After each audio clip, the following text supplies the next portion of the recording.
divide 504 by 3 in a long division method. 3 times 1 is 3.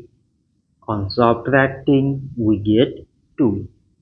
So now we put down this 0 and it is 20. So 3 times 6 is 18.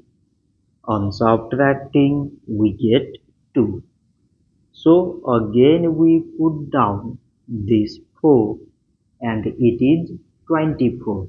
So 3 times 8 is 24. On subtracting, we get 0.